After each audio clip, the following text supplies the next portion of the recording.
Nesta segunda parte, meu irmão, e dando continuidade ao sacramento da Crisma, a gente lembra também que a igreja, ela acrescentou à imposição das mãos a unção com o óleo perfumado, chamado óleo do Crisma. Por isso que recebe esse nome também, sacramento da Crisma. Crisma é o nome do óleo. E aí chama-se crismandos ou confirmandos, aqueles que se preparam para receber este sacramento. Então, a unção com óleo na Bíblia, ela tem muitos significados. E um dos significados também de mais expressão é o fortalecimento, a força do Espírito que recebemos com a unção desse óleo. O óleo é sinal de consagração, tanto no sacramento da Crisma como no sacramento da ordem. O sacramento da ordem é aquele concedido àqueles que irão se tornar sacerdotes, padres, portanto, conferido somente aos homens, ao varão. Também esse óleo, como óleo perfumado, nos lembra a palavra de Deus quando diz que nós também devemos, aliás, exalar o perfume de Cristo.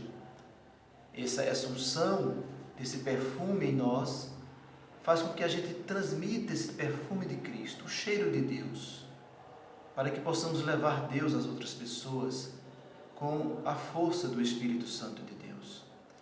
Esse óleo é justamente a matéria e a imposição das mãos é a forma. Então temos a forma e a matéria, mas que por trás dessa forma e dessa matéria existe toda uma questão espiritual e sobrenatural que nos anima para a missão, para nos tornarmos testemunha de Cristo.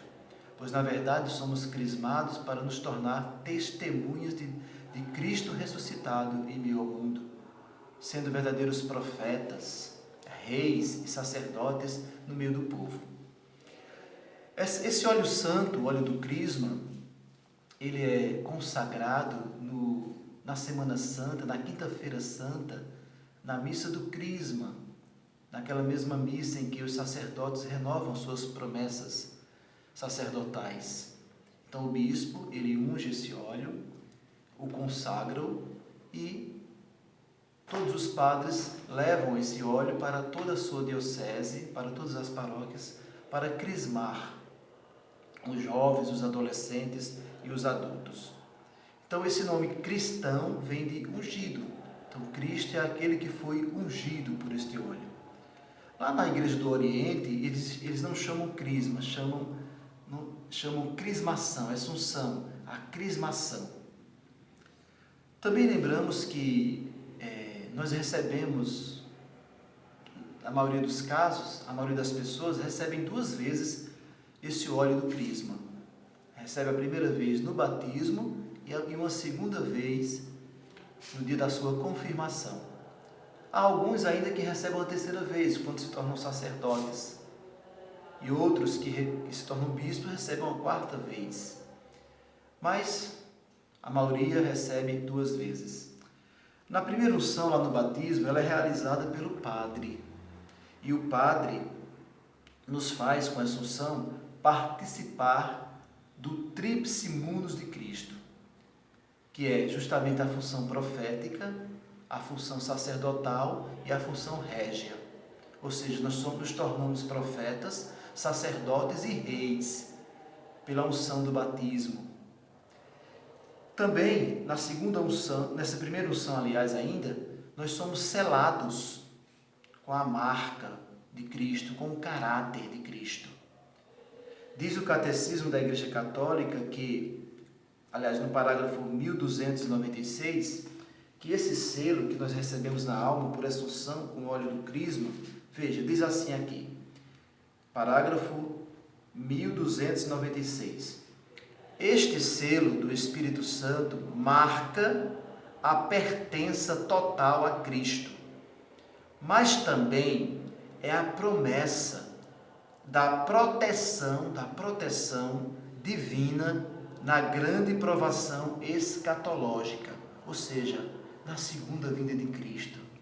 Quando falamos de escatologia, falamos da segunda vinda de Cristo, a parousia. veja, nos guarda, nos protege para este dia tão glorioso. Na segunda unção, que é feita pelo bispo diocesano, e por que pelo bispo? Porque com essa unção ele nos une também às origens apostólicas. Nós estamos numa perfeita comunhão com o nosso bispo. E o gesto é demonstrado também no beijo da paz, que geralmente é o abraço da paz. Então ali nós estamos nos unindo à igreja perfeitamente, nessa segunda unção. Também recebemos os dons do Espírito Santo, e aqui no parágrafo 1299 tem a oração que é feita pelo bispo diocesano para a manifestação dos dons do Espírito Santo em nós, porque nós já temos os dons recebidos no batismo, mas eles se manifestam na crisma. E aí o bispo reza assim, dizendo: Deus Todo-Poderoso, Pai de nosso Senhor Jesus Cristo, que pela água e pelo Espírito Santo fizestes renascer estes vossos servos, libertando-os do pecado, envia-lhes o Espírito Santo Paráclito.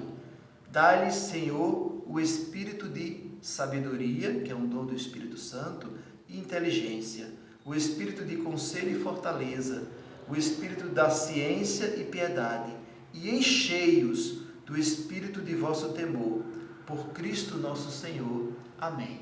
Então veja, meus irmãos, são 7 dons que nós recebemos nessa efusão do Espírito Santo, que é a nossa crisma. O entendimento, a inteligência. Entendimento e inteligência é a mesma coisa. A sabedoria, o conselho, a piedade, a fortaleza, que também é chamado de coragem, a ciência e o mais importante deles, o temor de Deus, que é o respeito pelo sagrado, pelas coisas de Deus, onde nós vamos querer sim obedecer a Deus. É muito importante o temor de Deus. E termino aqui dizendo a você que o sacramento da crisma deve ser recebido somente uma única vez, porque é de caráter espiritual indelével, ou seja, não pode ser apagado. Indelével quer dizer não pode ser apagado. Assim como o batismo, a crisma também só se recebe uma única vez na vida. E termino também lendo para você o que está aqui no Catecismo da Igreja Católica, no parágrafo 1314, que diz assim, que a Igreja não quer que nenhum de seus filhos, mesmo se de tenra idade, deixe este mundo sem ter se tornado perfeito pelo Espírito Santo com o dom da plenitude de Cristo. Vou repetir. A Igreja não quer que nenhum de seus filhos, mesmo se de tenra idade, mesmo de idade avançada, deixe este mundo sem ter se tornado perfeito, sem ter recebido a plenitude do Espírito, pelo Espírito Santo com o dom da plenitude de Cristo. E eu também lembro a você que a idade de se crismar é a idade da razão, ou em perigo de morte. A idade da razão geralmente 15 anos de idade, 14, 15 anos de idade. Depende de cada diocese.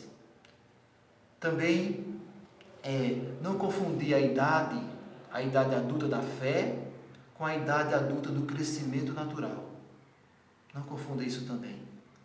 A paróquia, diz o Catecismo da Igreja Católica, no seu parágrafo 1309, a paróquia tem especial responsabilidade na preparação dos crismandos, dos confirmandos.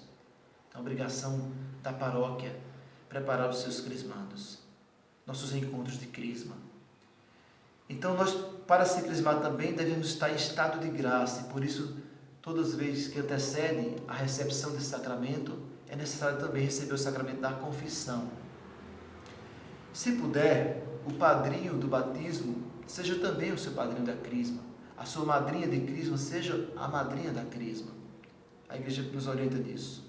E o ministro originário do batismo é o bispo, porque vem dos apóstolos. Ele tem a plenitude da ordem. Isso também não quer dizer que, por necessidade, quando haver alguma necessidade, o bispo também pode conceder essa administração desse sacramento aos padres, quando são delegados a isso. Então, meu irmão, esse é o sacramento da crisma. E se você não é crismado ainda, procure este sacramento, procure a sua paróquia mais próxima e comece a sua preparação para isso. Deus te abençoe e até o próximo vídeo da gente falando sobre outro sacramento, um desses 7 sacramentos. Já falamos sobre o batismo, hoje a crisma e seguiremos com o nosso estudo catequético. Amém. Deus te abençoe.